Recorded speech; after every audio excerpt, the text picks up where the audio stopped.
Sometimes the scariest stories don't happen in the dark. They happen in broad daylight when you least expect it.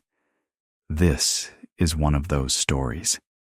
And if you ever think about stopping at a yard sale alone, maybe you'll think twice after hearing this. You know how people say nothing good happens after midnight. I'm starting to think that same rule applies to yard sales after 3:00 p.m. What happened to me a couple of weekends ago still makes my skin crawl, and I'm hoping that by telling someone about it, I can finally shake this uneasy feeling. It was one of those rare sunny Saturdays in January, and my boyfriend Matt was out of town for work. I decided to spend the day hitting up yard sales because, honestly, I love a good deal.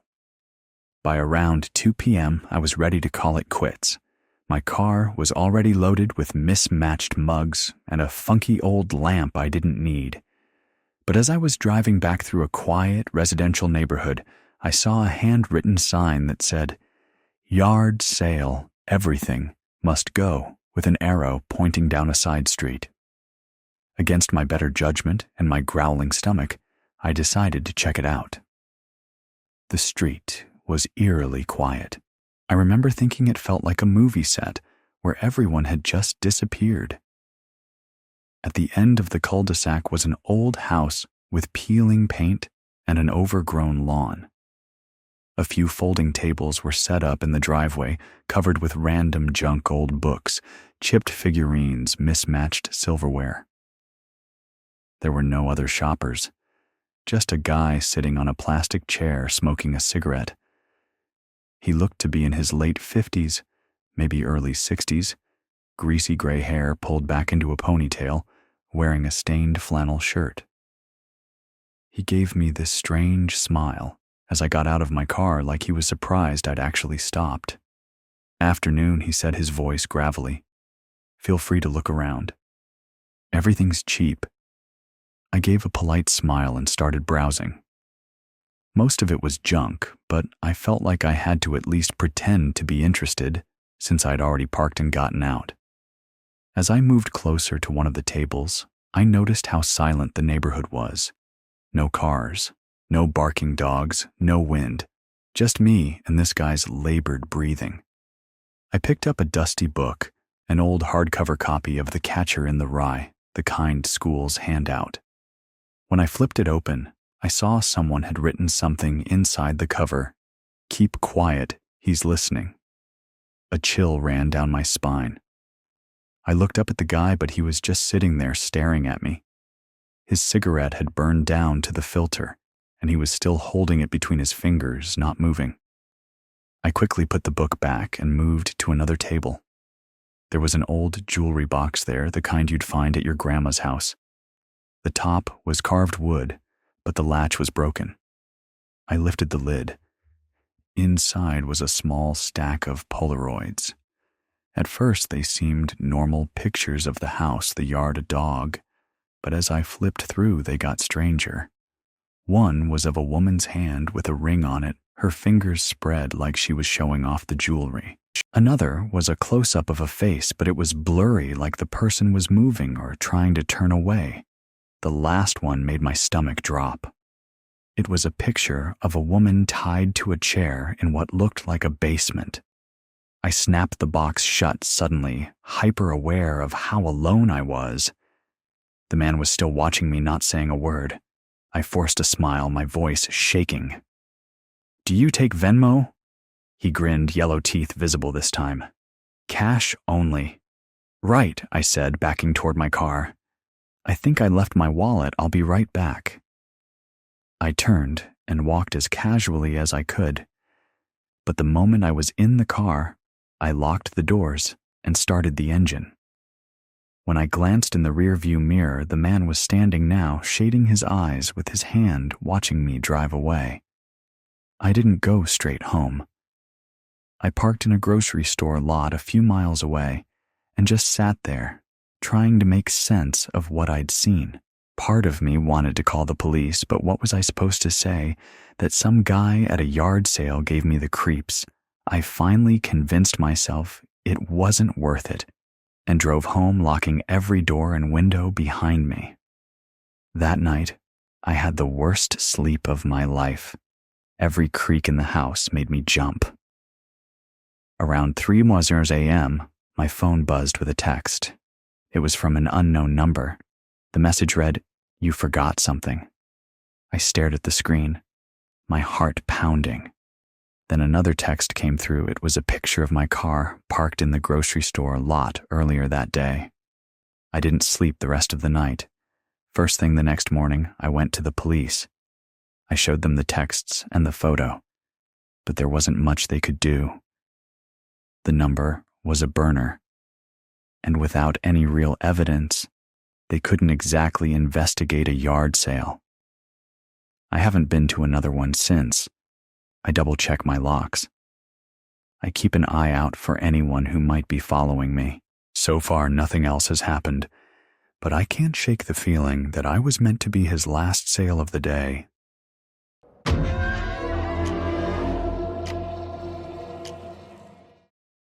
Last spring, my roommate Emma and I decided to host a yard sale to clear out some clutter and make a little extra cash. Between the two of us, we had enough stuff to fill the driveway: old clothes books, kitchenware, and random decorations from our college days. We posted about it on Facebook Marketplace and put up a few signs around the neighborhood. The morning started out great.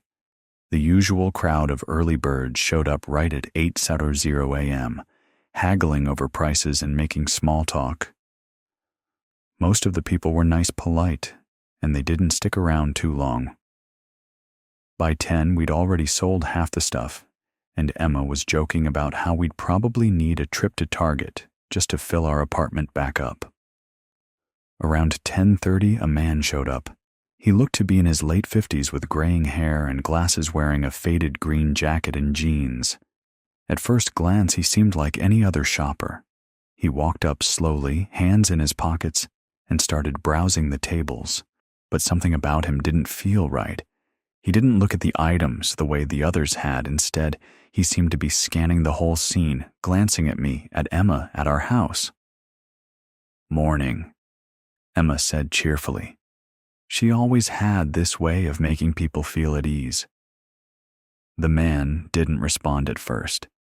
He picked up a picture frame from one of the tables, turning it over in his hands like he was inspecting it for some hidden detail. "This is nice," he finally said. His voice was low and gravelly. "You girls selling anything else like this?" No, that's the only one," I said, trying to sound polite but feeling uneasy. He nodded and kept looking around. For the next 15 minutes, he lingered. Other shoppers came and went, but he stayed. He didn't buy anything, just hovered near the tables, occasionally picking something up and putting it back down. And he kept asking questions that didn't feel normal for a yard sale. "You live here long?" he asked at one point, looking directly at me. "Not too long," I said vaguely, pretending to reorganize a stack of books. "Just the two of you?" he asked, gesturing toward Emma. "No boyfriends? No husbands?" Emma, who hadn't picked up on the vibe, yet laughed and said, "Nope, just us." I shot her a look, but she didn't notice. The man smiled, but it didn't reach his eyes. "Must be nice," he said. "Quiet. Peaceful." After that, he finally walked away, and I let out a breath I hadn't realized I'd been holding. Emma and I joked about him being a yard sale weirdo, but I couldn't shake the feeling that something was wrong. An hour later, as we were wrapping up, I spotted him again. He was across the street, leaning against a tree, watching us. I nudged Emma and pointed him out. "That's weird," she said, her smile fading. "Why is he just standing there?" "I don't know," I said. "But let's finish up and get inside." We packed everything into the garage as quickly as we could and locked the door behind us. I tried to brush it off, telling myself he was probably harmless, just eccentric. But that night, I couldn't stop thinking about him. Around midnight, I was in bed scrolling on my phone when I heard a noise outside like footsteps on gravel. My stomach dropped. I grabbed my phone and tiptoed to the window. Sure enough, there was someone in the driveway. It was him. He was standing in the same spot where the tables had been earlier, looking around, like he was searching for something. I froze watching as he slowly walked up to the garage door and tried the handle. It was locked, thank God. But he didn't leave. Instead, he circled the house, disappearing from view. My heart was pounding so hard I could barely think. I grabbed my phone and called 911, whispering to the operator that someone was outside my house. While I was on the phone, I heard Emma's bedroom door creak open. She peeked out, looking confused and scared. "Someone's outside," I mouthed. She nodded, grabbing her phone too. The police showed up within 10 minutes, but by the time they got there, the man was gone. They searched the area and found nothing, but they did see footprints in the flower bed near my bedroom window. The officers were nice, but there wasn't much they could do besides take a report. For the next few days, I was on edge. I kept the curtains drawn, triple-checked the locks, and jumped at every little noise. Emma tried to play it off like it was no big deal, but I could tell she was nervous too. The worst part came a week later when I got a message on Facebook from someone I didn't recognize. The profile picture was of a dog, and the name was something generic like Mike Smith. The message said, "Nice yard sale. Hope you're doing well. Maybe I'll stop by again sometime." I blocked the account immediately and called the police, but they said there wasn't much they could do without proof it was him. I ended up deactivating my Facebook account and staying at my parents' house for a while. It's been months now and I haven't seen him again. But every time I hear a strange noise at night or see someone lingering too long in my neighborhood, I feel that same icy fear. I don't know who he was or what he wanted, and I hope to God I never find out.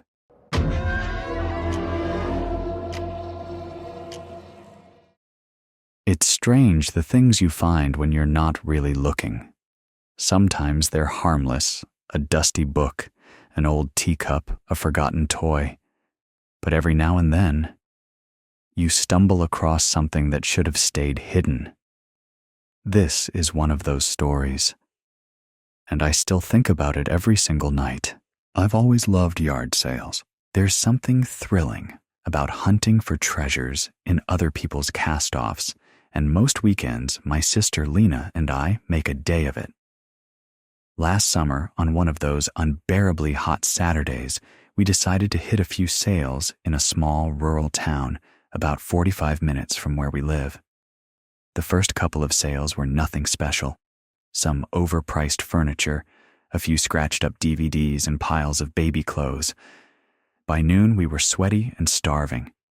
But on the way to grab lunch, we spotted a sign that read, "Huge Yard Sale Free Box," with an arrow pointing down a gravel road.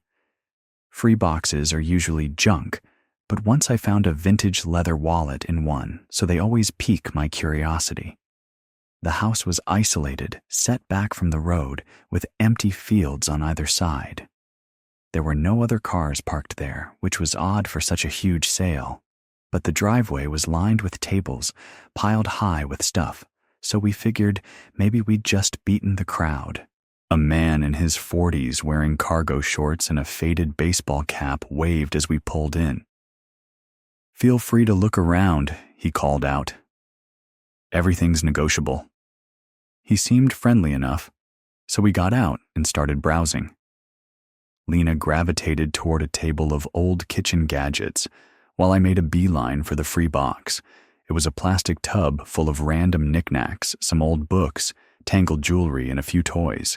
At the bottom, I found a small wooden picture frame with a photo still inside. It was a candid shot of a little boy, maybe 5 or 6, grinning at the camera. His face was smudged with dirt, and he had this wild, messy hair that reminded me of my nephew. Something about the photo felt off. I couldn't put my finger on it, but I shrugged it off and kept digging. Eventually, I grabbed the frame, a couple of books, and a pair of earrings, figuring I could at least give the photo frame a new use. As I walked back to the car, the man came over to chat. "Find anything good?" he asked, his eyes lingering on the frame in my hand. "Just a few things," I said, casually, not wanting to seem rude. He smiled, but it didn't reach his eyes. "That's a nice frame," he said. "Real wood. You sure you want to take it?" I laughed nervously. "It was in the free box, right?" "Yeah," he said, scratching his neck. "Just weird seeing someone take it, you know." The way he said it made my stomach flip, but I brushed it off as him just being eccentric. Lena finished her browsing, and we thanked him before leaving. It wasn't until we got home that things really started to feel wrong. As I was unpacking the car, I took another look at the picture frame.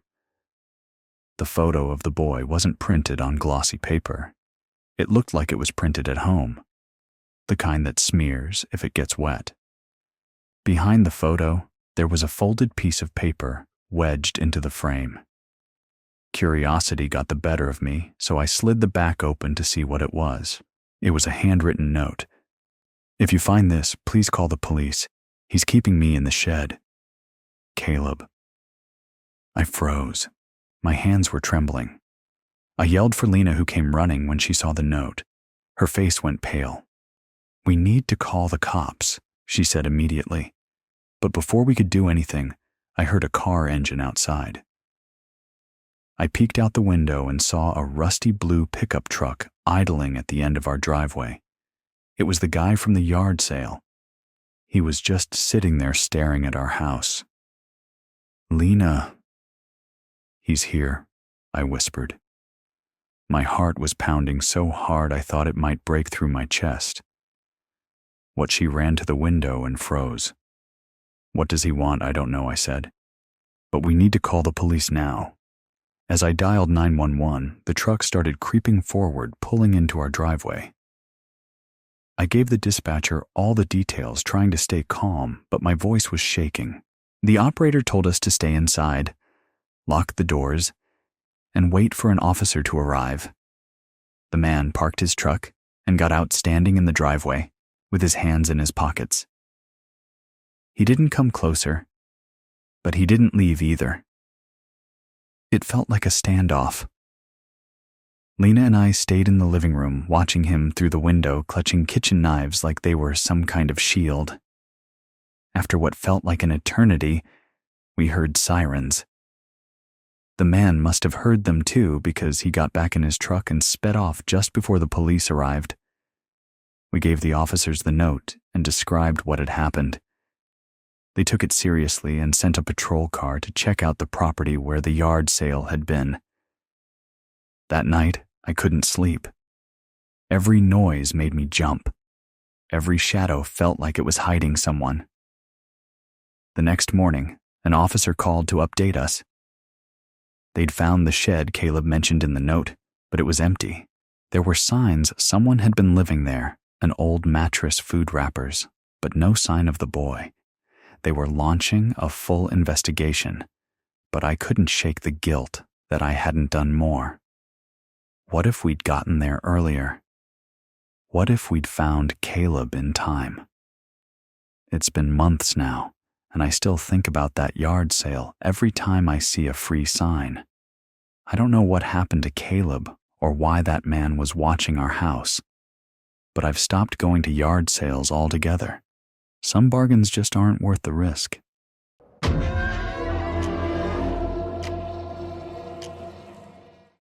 Sometimes you bring something home thinking it's just an old thing, a piece of the past to make your place feel warmer. But sometimes the past doesn't want to stay quiet. This is what happened to me, and to the clock I should have left behind. I'm not really a big yard sale person, But last fall, I decided to give it a shot. My fiancé Nate and I had just moved into our first house, and I was on the hunt for some quirky decorations to fill up all the empty spaces. Our budget was tight, so yard sales seemed like the perfect solution. That Saturday, I spent the whole morning driving around the neighborhood. By the time I got to my fourth sale, I was running low on patience and energy. But this one caught my eye. It was set up in front of this beautiful old Victorian house on a quiet street, the kind of place that looks like it belongs on a postcard. The yard sale itself was the usual mix of stuffed clothes, old tools, random knickknacks. But there was this antique mantel clock sitting on a small table, and it immediately caught my attention. It was one of those old-fashioned clocks with ornate carvings, brass details, and a glass face. It was dusty, but there was something oddly charming about it. "Nice clock," I said to the woman running the sale. She looked to be in her 50s, with graying hair tied back in a messy bun. She seemed frazzled, constantly glancing over her shoulder like she was waiting for someone. She looked at the clock and hesitated before answering. "You can have it for $10, she said. "It still works, but I just don't want it anymore." That seemed like a steal for something so intricate, so I handed her the cash. As I was loading it into my car, she called out, "Be careful with it." I thought she meant because it was fragile. But now, I'm not so sure. When I got home, Nate helped me clean it up, and we decided to put it on the mantle in our living room. It fit perfectly, and honestly, it made the whole room feel a little cozier. Once we got it polished, we wound it up, and sure enough, it started ticking. The sound was rhythmic, almost soothing. I thought I'd scored the deal of a lifetime. But that night, things started to feel off. I woke up around 2 a.m. to the sound of the clock ticking. It wasn't loud, but it felt like it was echoing through the whole house. I chalked it up to being sensitive to new sounds and went back to sleep. The next day, though, I noticed something strange. The hands on the clock weren't moving. It was still ticking, but the time hadn't changed since we'd set it. I mentioned it to Nate, and he shrugged it off. "Maybe it's just decorative," he said. "Old clocks are weird like that." That explanation made sense, so I let it go. But over the next few days, I started feeling uneasy in the living room. Every time I sat on the couch, I felt like I was being watched. I'd catch myself glancing at the clock, half expecting to see the hands spinning wildly or something, but it just sat there ticking away. A week later, things escalated. I was home alone one evening, folding laundry on the couch, when I heard a faint voice. At first, I thought it was coming from outside, but then I realized it was coming from the direction of the clock. I froze, straining to hear. It was faint, almost like a whisper, but I couldn't make out what it was saying. I convinced myself I was imagining things and turned up the TV to drown it out. But that night, I woke up again around 2 a.m. This time, it wasn't just the ticking. I could hear faint scratching, like fingernails dragging across wood. The next morning, I told Nate everything. He's a skeptic about this kind of stuff, so he laughed it off, saying it was probably mice in the walls. But I could tell he was trying to hide how creeped out he was. We agreed to move the clock to the garage for a few days, just to see if that made a difference. The first night it was out of the house, I slept like a baby. No ticking, no scratching, no whispers. I felt a weird sense of relief, like a weight had been lifted. But when Nate went to the garage the next morning, he came back pale. "The clock's gone," he said. I thought he was joking. "What do you mean gone?" "It's not there," he said. "I put it on the workbench last night, but it's just gone." We searched the garage, the house, even the yard, but it was nowhere to be found. I started to think maybe someone had broken in and stolen it. But that didn't make sense. Why take the clock and nothing else? That night, I woke up again at 2 a.m. This time, the ticking was coming from the living room. My heart sank. I woke Nate and we both went downstairs together. Sure enough, the clock was back on the mantel, ticking away like it had never left. We stared at it, neither of us saying a word. Finally, Nate grabbed it and carried it outside, setting it on the curb. "If someone wants it that badly, they can have it," he said. The next morning, it was gone. We assumed someone had picked it up, and I prayed that was the end of it. But 2 days later, I found it sitting on our porch.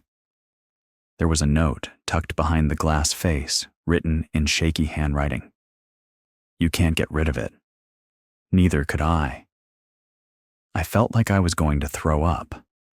We called the police, but there wasn't much they could do. They suggested putting up cameras, which we did. But the clock hasn't moved since. It just sits there, ticking away, and I swear the whispers have gotten louder. Nate and I are planning to move soon. I don't know if the clock will follow us, but I can't stay in this house anymore. I've stopped winding it, but it hasn't stopped ticking.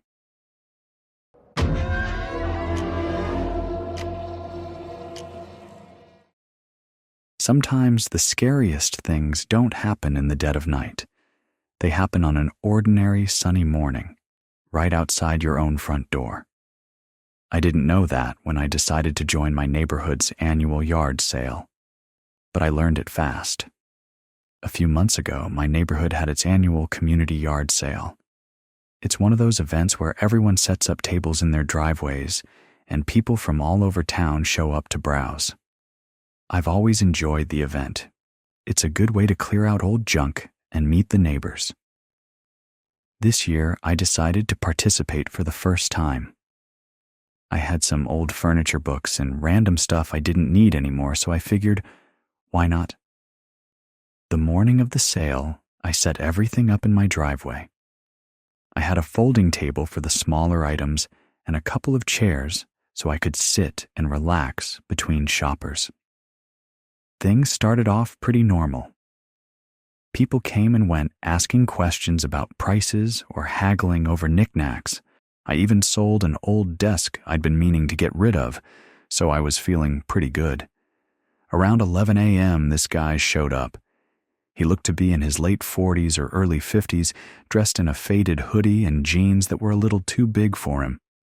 He had a scruffy beard and these darting eyes that immediately made me uneasy. But I reminded myself not to judge yard sales bring in all kinds of people, right? He started picking through the items on my table, moving things around without really looking at them. After a few minutes, he held up a ceramic mug and asked, "How much, $2?" I said, trying to sound friendly.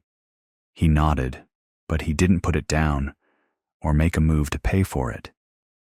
Instead, he set it back on the table and asked, "You live here alone?"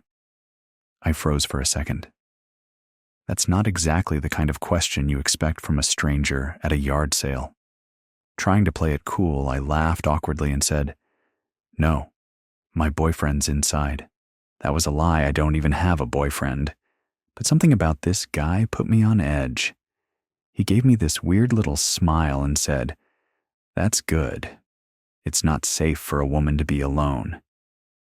I didn't respond. I just busied myself with rearranging some books on the table, hoping he'd take the hint and leave. But he didn't. He kept hanging around, occasionally picking up items and asking random questions like, "What time does this end?" or "Do you get many people here?" At one point, another shopper came by, and I felt so relieved to have someone else around. But the guy didn't leave. He just stood off to the side watching me. Even after the other shopper left, he stayed. I started to feel trapped, like I couldn't just pack up and go inside without making it obvious I was uncomfortable. Finally, after what felt like forever, he picked up the ceramic mug again and handed me a crumpled $5 bill. "Keep the change," he said, grinning like he'd just done me a huge favor. "Thanks," I muttered, trying not to make eye contact. He stood there a moment longer, then said, "Maybe I'll stop by later." And with that, he walked off down the street, mug in hand. I didn't think much of it after he left. I figured he was just one of those awkward people who doesn't pick up on social cues. I even laughed about it a little, texting my friend to tell her about the creepy mug guy. But then, about an hour later, I saw him again. He was standing on the sidewalk across the street watching me. At first, I thought maybe he was just passing by, but he didn't move.